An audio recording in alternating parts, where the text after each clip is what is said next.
আপনি উকিল না বডিগার্ড?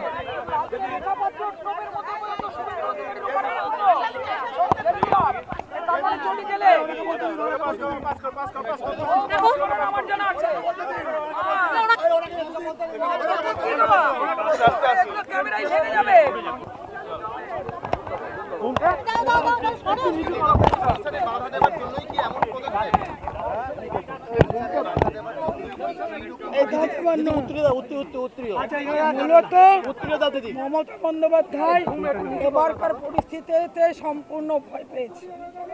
দক্ষিণ কলকাতার লড়াইটা ওনার কাছে প্রেস্টিজ লড়াই।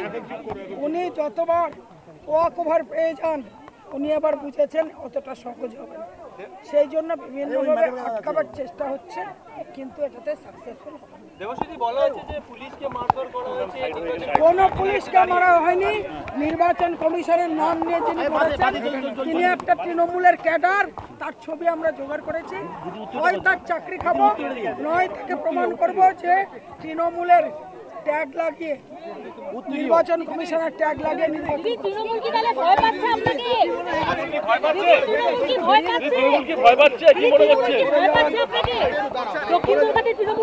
নিশ্চিত ভয় পাচ্ছে। আপনারা বুঝতেই পারছেন প্রচন্ড ভয় পেয়েছে, আর ভয় পেয়েছে মমতা, জেনে গেছে জনতা। এবার বুঝে নিয়ে গেছে খেলাটা আরো তো সহজ হবে।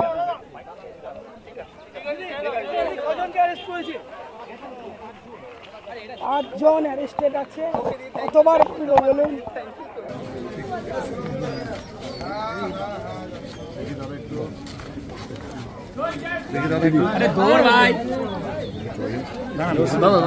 আমি ভিতরে যাবো, আমি তোমাদের নিয়ে যাবো। এই দিদি থাকতেই লড়ব।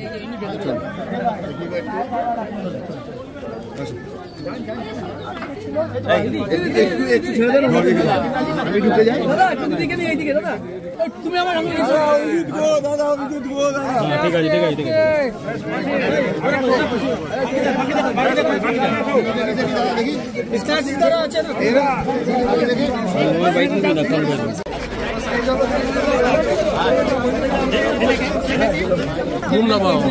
দক্ষিণ কলকাতা লোকসভা দেখা যাচ্ছে না। যবে মাননীয় দেবশ্রী চৌধুরীর নাম দক্ষিণ কলকাতায় প্রার্থী হিসাবে ডিক্লেয়ার করা হয়েছে, তবে থেকে তৃণমূল চোখে সর্ষে ফুল দেখছে, জানে তৃণমূলের পতনের সময় হয়ে এসছে। তাই সেজন্য গতকালকে দলীয় যেমন পতাকা আমাদের কর্মীদের আবেগ এবং ভালোবাসা, সেই পতাকাকে খুলতে যখন যাই তখন আমাদের কর্মীরা নেমে এসেছিল, আমরাও নেমে গেছিলাম।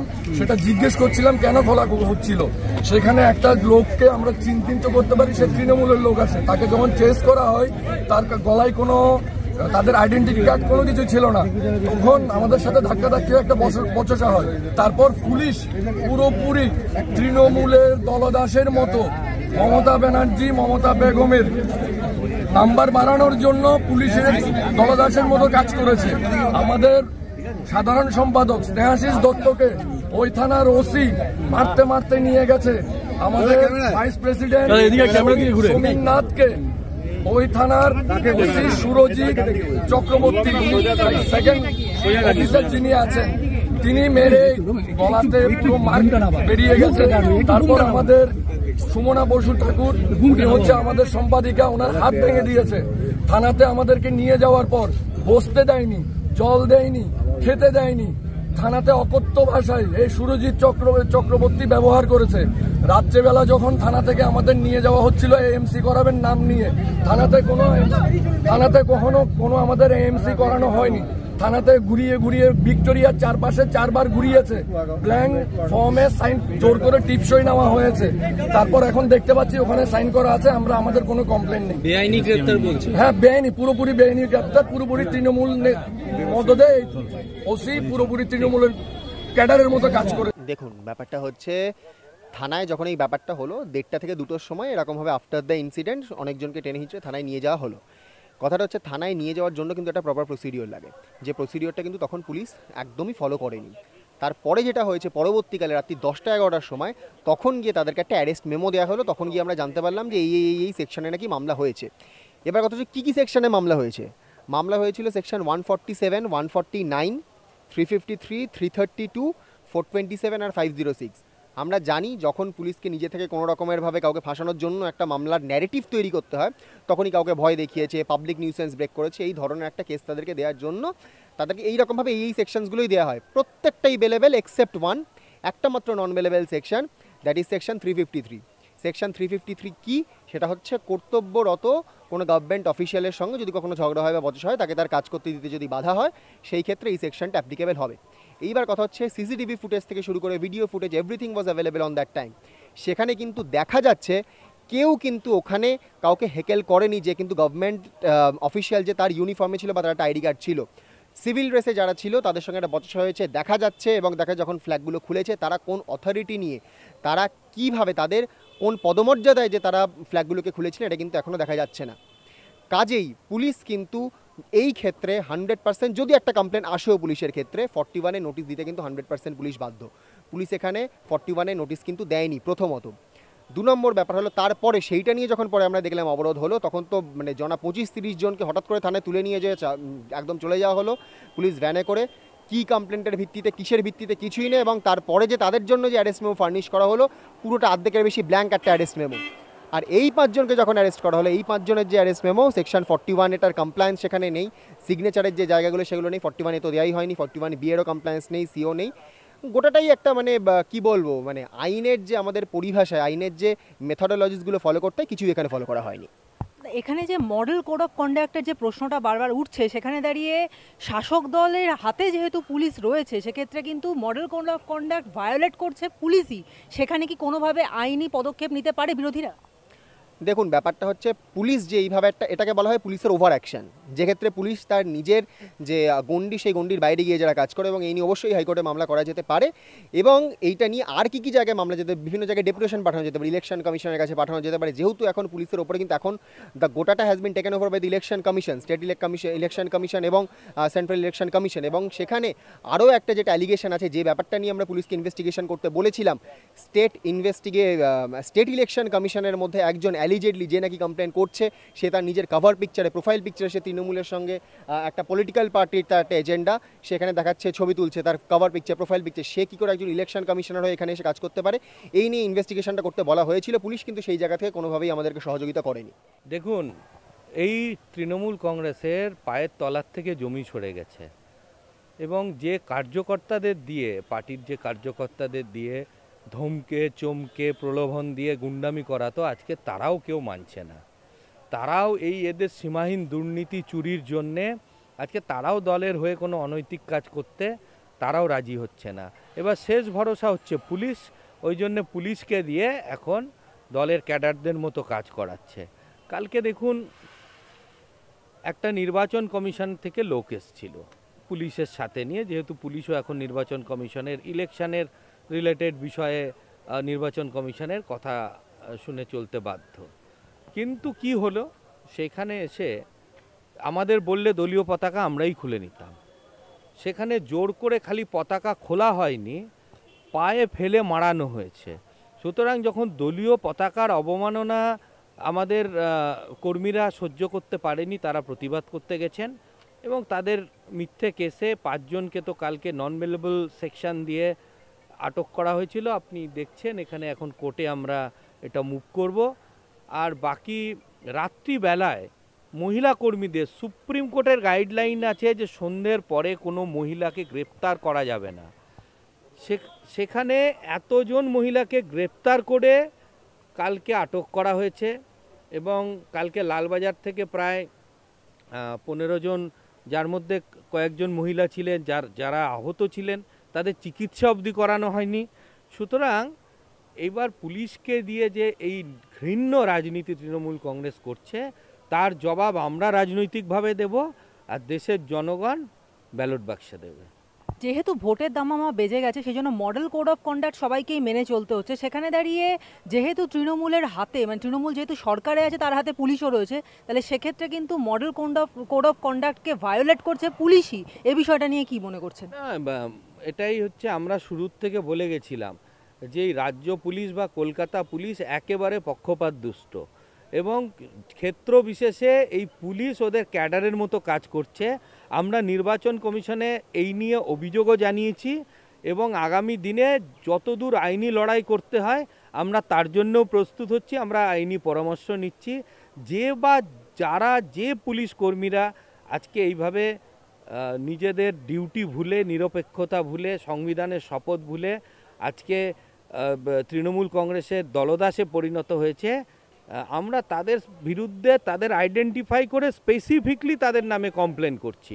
এবং আর একটা কথাও বলে দিই, কালকে এই ঘটনা হওয়ার পরে এবং আমরা যখন প্রতিবাদ করি তারপর থেকে আজ অবধি এই দক্ষিণ কলকাতার বিভিন্ন কর্মীদের মিথ্যে মামলায় জড়ানো শুরু হয়েছে। কাল রাত থেকে পর্ণশ্রী থানা, নিউ আলিপুর থানা, ভবানীপুর থানা একের পর এক কর্মীর বাড়িতে নোটিশ পাঠাচ্ছে। আমরা সেই নোটিশগুলো নিয়েও নির্বাচন কমিশনে যাব এবং বলবো যে এতদিন ধরে কেন তাহলে ফেলে রাখা হয়েছে, ভোটের সময় কেন হঠাৎ করে এখন এই প্রতিহিংসার রাজনীতি পুলিশকে দিয়ে তৃণমূল কংগ্রেস করাচ্ছে। যেভাবে দেবশ্রী চৌধুরীকে কালকে আমরা দেখলাম টেনে হিঁচড়ে নিয়ে যাওয়া হলো, গ্রেফতার করা হলো, এই বিষয়টা তো মানে মানে মান সম্মান লজ্জা শরমের ঊর্ধ্বে চলে গেল। এটা ভয় পেয়েছে আমাদের প্রার্থী দেবশ্রী চৌধুরী দি, যেভাবে রাস্তায় নেমে পড়েছেন এবং উনি লড়াকু নেত্রী। সুতরাং দেখুন খালি কথা দক্ষিণ কলকাতার না, পশ্চিমবঙ্গের 42টা সিটেই যদি ফেয়ার ইলেকশন হয় এবং মানুষ যদি মানুষের ভোট দিতে পারে তাহলে কিন্তু অনেক হিসেব উল্টে যাবে। সুতরাং এইখান থেকে ওরা ভয় পেয়ে আজকে পুলিশকে দিয়ে এই ঘৃণ্য রাজনীতি করছে। 920 কোম্পানি কেন্দ্রীয় বাহিনী এই রাজ্যে আসবে এবং এসেওছে কিছু, এবং তাদেরকে দিয়ে যেভাবে ভোট করানোর চিন্তাভাবনা করা হচ্ছে তাতে কি মনে হচ্ছে যে রিগিং মুক্ত এবং সুন্দরভাবে ভোটটা হতে পারবে হিংসা ছাড়া? না, দেখুন তার জন্যে তো আমরা একদম সচেষ্ট, মানুষ যাতে নিজের ভোটটা দিতে পারে। এবং এখানে আমরা যেটা নির্বাচন কমিশনকে বারবার বলছি, যেহেতু নির্বাচন কমিশন বা যে কেন্দ্রীয় বাহিনী আসে তার এক্সিকিউশন করে রাজ্য সরকারের বিভিন্ন পুলিশ অধিকারীরা, সেই জন্য বিশেষ পুলিশ পর্যবেক্ষক এখনও পশ্চিমবঙ্গে আসেনি। আমরা একটা রিপোর্ট তৈরি করে তার হাতে দেব এবং কোন কোন পুলিশ কর্মীদের অতীতের রেকর্ড আছে যে দলের হয়ে এরকমভাবে রাজনৈতিক কাজ করা বা বিরোধী দলের কর্মীদের মিথ্যে মামলায় ফাঁসানো, তাদের পুরো একটা ডসিয়ার আমরা তৈরি করেছি, যেটা আমরা কিন্তু যে পুলিশ অবজারভার আসছে তাকে দেব। আমরা মোদিজির কাজকে নিয়ে মানুষের কাছে যাচ্ছি, মানুষ আশীর্বাদ করবে কি না করবে সেটা আমরা মানুষের ওপরে ছেড়ে দিচ্ছি। এদের মতো গাজোয়ারি করে মানুষকে তার সংবিধানের সবথেকে বড় অধিকার যে দিয়েছে ভোটদানের অধিকার, তার থেকে দূরে রাখছি না। দাদা, এখানে দক্ষিণ কলকাতা একটা তৃণমূলের শক্ত ঘাঁটি, সেখানে দাঁড় করানো হলো দেবশ্রী চৌধুরীকে। অন্যদিকে যেখানে আমরা সন্দেশখালির পরিস্থিতি তো দেখেইছিলাম, সেখানে দাঁড়িয়ে সন্দেশখালির ভূমিকন্যা সেখানে রেখা পাত্রকে দাঁড় করানো হলো এবং সেখানেই এই সমস্ত প্রার্থীদের এই বিরুদ্ধেই কিন্তু কোনো না কোনোভাবে তৃণমূল সমস্ত সম্মানহানি করা বা তাদের নিজেদের যে ব্যক্তিগত স্বার্থ সেগুলোকে লঙ্ঘন করে দেওয়া ইত্যাদির মতো কাজ করে যাচ্ছে। তাহলে কি তৃণমূল সত্যি এদেরকে ভয় পাচ্ছে? আমি তো প্রথমে আপনার একটা কথার প্রতিবাদ করব, শক্ত ঘাঁটি যদি হতো তাহলে তো এরা নির্বাচনের মতো করতো। শক্ত ঘাঁটি যদি হতো তাহলে বিজেপির কর্মীদের কিসের ভয়? শক্ত ঘাঁটি যদি হয় তাহলে পুলিশকে দিয়ে বিজেপির ফ্ল্যাগ খোলাতে হচ্ছে কেন? সুতরাং এই শক্ত ঘাঁটি এটা একটা মিথ, শক্ত ঘাঁটি না, এখানে শক্ত গুন্ডামি আছে। এই গুন্ডামি সরে গেলে মানুষ যা দেখেছে, দক্ষিণ কলকাতার মানুষ অত্যন্ত সচেতন, দক্ষিণ কলকাতার ভোটাররা অত্যন্ত সচেতন এবং এই যে যত বড় বড় দুর্নীতি ধরা পড়েছে তার পাণ্ডারা তো সব দক্ষিণ কলকাতায় থাকে। মানুষের ভোটে এরা কোনোভাবে জিততে পারবে না, সেই জন্যে ভোট প্রক্রিয়াটাকে এরা খারাপ করতে চাইছে। এবং এখানে রিগিং বা সন্ত্রাস বা বিরোধীদের প্রচার করতে না দেওয়া, দূরে থাকা, আজকে এই পন্থাগুলো এরা অবলম্বন করছে। আর দেখুন, ভারতীয় জনতা পার্টিতেই একমাত্র সম্ভব, রেখা পাত্র যিনি একটা গ্রামের প্রত্যন্ত মহিলা কিন্তু রুখে দাঁড়ানোর সাহস করেছিলেন, নরেন্দ্র মোদীজি তাকে প্রার্থী করেছেন এবং সেই প্রার্থী করে এটা উনি একটা বার্তা দিয়েছেন, বাংলার প্রত্যেকটা লাঞ্ছিত মা বোনেদের পাশে কিন্তু নরেন্দ্র মোদী আছেন এবং মোদি কা গ্যারেন্টি খালি বিকাশের জন্যে না, মোদি কা গ্যারেন্টি সুরক্ষার জন্যে। একটা শেষ প্রশ্ন করছি দাদা, সেটা হচ্ছে যে এবারের যে ভোট হচ্ছে লোকসভা নির্বাচন, সেখানে কতটা সংখ্যালঘু ভোট বা মুসলিমদের ভোট কতটা আসবে বলে বিজেপির পক্ষে আসবে বলে আপনার মনে হয়? দেখুন, মুসলিমদের ভোট আমরা সারা ভারতবর্ষে পেয়ে থাকি। আজকে আপনি বলুন যে আজকে মোদিজির উদ্যোগ নিয়ে আজকে যেরকমভাবে আইনি লড়াইতে গিয়ে 3 তালাককে বাতিল করেছেন, সুতরাং কোনো মুসলিম মহিলাকে আপনি দেখাতে পারবেন যিনি 3 তালাককে সাপোর্ট করেন? কত মহিলার জীবন শেষ হয়ে গেছে। এবং আমরা যে শরিয়ত আইন যেটা আছে, মধ্যযুগীয় আইন, আমরা আজকে সেটাও বাতিল করার রাস্তায় চলেছি। আর মোদিজির উন্নয়ন তো মুসলিম হিন্দু দেখে না। আজকে উজ্জ্বলা যোজনায় গ্যাস দেওয়ার আগে দেখা হয় না সে হিন্দু কি মুসলিম। আজকে কারুর বাড়িতে জলের কানেকশান পৌঁছে দেওয়ার সময় দেখা হয় না সে হিন্দু কি মুসলিম। আজকে আবাস যোজনায় কাউকে বাড়ি দেওয়ার সময় কোনো দিন ডিফারেন্সিয়েট করা হয় না যে সে হিন্দু কি মুসলিম। সুতরাং মুসলিমদের ভোট আমরা নিশ্চয়ই পাবো। খালি মমতা ব্যানার্জি এই যে ভুল বোঝাচ্ছেন মুসলিমদের, আমাদের তার মোকাবিলা আমরা আমাদের প্রচারে করছি। আমরা বাড়ি বাড়ি গিয়ে বোঝানোর কাজ করব। আমরা যতভাবে হোক এটার আমরা মোকাবিলা করব। কারণ দেখুন, মুসলিমরাও এই দেশের নাগরিক এবং মুসলিম সমাজেও অনেক ভালো ভদ্র মানুষ রয়েছেন যারা জাতীয়তাবাদী। হ্যাঁ, কিছু লোকের জন্যে হয়তো কখনো কখনো আমরা দেখি যে একটা সমাজ বিরোধী তত্ত্ব কাজ করে, দেশ বিরোধী তত্ত্ব কাজ করে, এবং সেটা তখন কিন্তু হিন্দু, মুসলিম, বৌদ্ধ, খ্রিস্টান সবার জন্যে প্রযোজ্য, কারণ দেশ আগে। সুতরাং এখানে হিন্দু মুসলিম বলে আমরা কোনো ভোটারদের ভাগই করি না, আমরা জনগণ বলে ভাগ করি।